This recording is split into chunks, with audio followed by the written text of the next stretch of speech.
Welcome, fellow high seas cruisers. Chris here, and welcome to some cruise news. Today, we are going to start off talking about a price increase, a new price that is going to go into effect August the 1st for those that park at the cruise terminal in the Port of Baltimore. Now, this price increase is going to be for all types of vehicles, starting off with your regular passenger vehicles, your cars, your trucks, your SUVs. The price of parking is going to go from $15 per day up to $20 per day. Recreational vehicles like RVs that are under 30 feet long, they will go from $30 a day up to $40 a day. And larger recreational vehicles over 30 foot will go from $40 a day up to $50 a day. Now, this is the first price increase in the port parking since 2017, and it does bring it in line with what you see at a lot of other cruise ports. Port of Miami is $22 a day.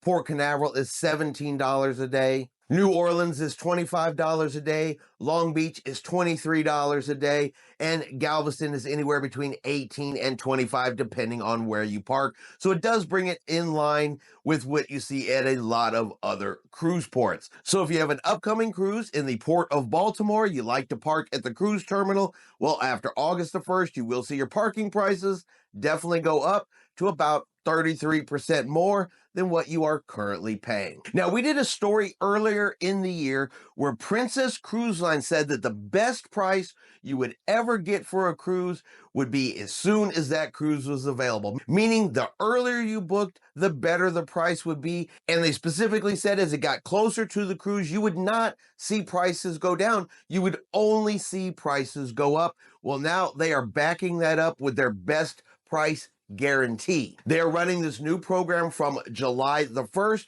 through September the 2nd here in 2024, and it will be good for all cruises departing in 2025 and 2026. Now, here's how it works. If you book a cruise between July the 1st and September the 2nd here of this year, and the price goes down on princess.com, it's got to be specifically on Princess's website, and if the price goes down before final payment is due, you will receive 120% of the difference in onboard credit. So for example, your cruise price goes down by $100 before final payment is due. You would get $120 of onboard credit per person. Now, this can be used for anything on board the ship, except you cannot use it in the casino. Now, according to Princess, this is to help cruisers get the best price out there by encouraging them to book early. To me, it also says, well, they know for a fact they are not going to be lowering cruise prices,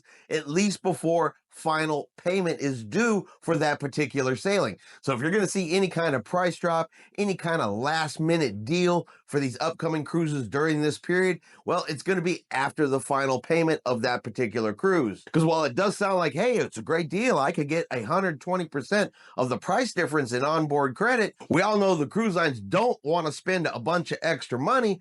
Kind of says that they have no intention of dropping the price because they probably don't want to give out that onboard credit unless they absolutely have to. And finally, let's talk about some cruise line rumors. Now, I don't know what it is. I don't know if it's because Carnival has such a big presence like on Facebook with their brand ambassador, John Heald, but it does seem that Carnival is always the target of just rumors that are not true. People post all kinds of stuff on social media saying Carnival is doing this, Carnival is doing that. And unfortunately, the majority of the time, a lot of these rumors are just false. There are people out there that just like to stir the pot for no reason other than to stir the pot. But one of the side effects of that is people read this stuff and they believe it. Carnival has to come on all the time debunking rumors.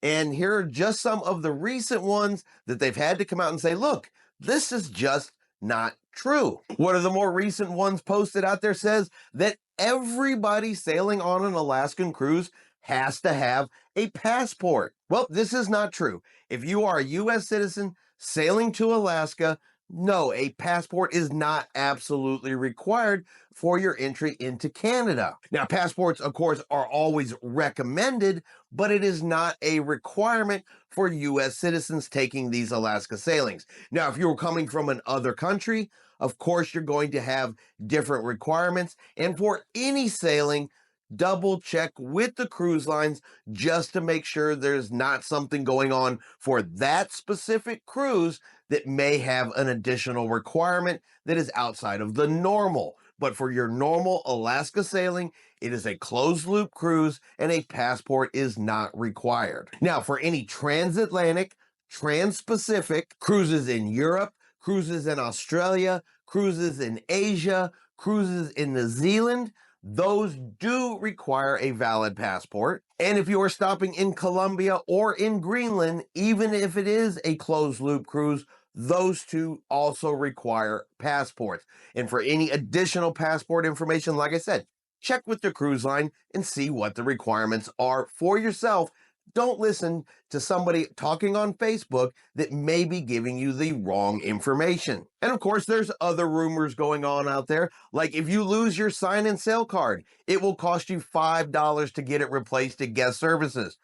No, it doesn't. It is free to get your card replaced at guest services. And believe me, I know I've lost one before. I've had one fall apart before. I've gone right down to guest services. They've given me a replacement and it has cost me nothing. So there is no charge to replace your sign and sell card. They do not put meat in the vegan menu items. And why someone thought that was a good rumor to start, I don't know. But yeah, no meat in the vegan menu items. You will not be thrown off the ship for wearing a t-shirt with a certain political figure on it. Now, they do have rules about wearing respectful clothing, but respectful can mean something different to different people. Not everybody's going to agree on what is respectful and what isn't respectful. Now, what it can't have is profanity, prohibited words, prohibited imagery. It simply just can't be vulgar, and have bad words on it, basically, is what the case here is. However, just because somebody wears something that differs from your views politically, well, that doesn't make them wrong for wearing it on board the ship. And finally, no, tail animals are not going away. No, cruise ducks are not being banned or prohibited from cruise ships. And nope, they're not changing the toppings at Guy's Burgers. And these are just some of the rumors that float around all of the time about cruise lines, specifically Carnival Cruise Lines, which just honestly seems to be the butt of the majority of these rumors. And just seems to be some folks out there, like I said, like to stir that pot against Carnival. I guess there's just something about the whale tail that they don't particularly like. So if you have questions, you have concerns about anything you read about a cruise line, someone says about a cruise line, a rumor they start about the cruise line, your best source of information as to whether it's true, whether it's not true, is always going to be the cruise line itself. So if you have questions, reach out and ask the source directly. All right, and that is going to be our cruise video for today. If you've enjoyed today's video, do me a favor and hit that like button. If you haven't done so yet, do me a favor and hit subscribe.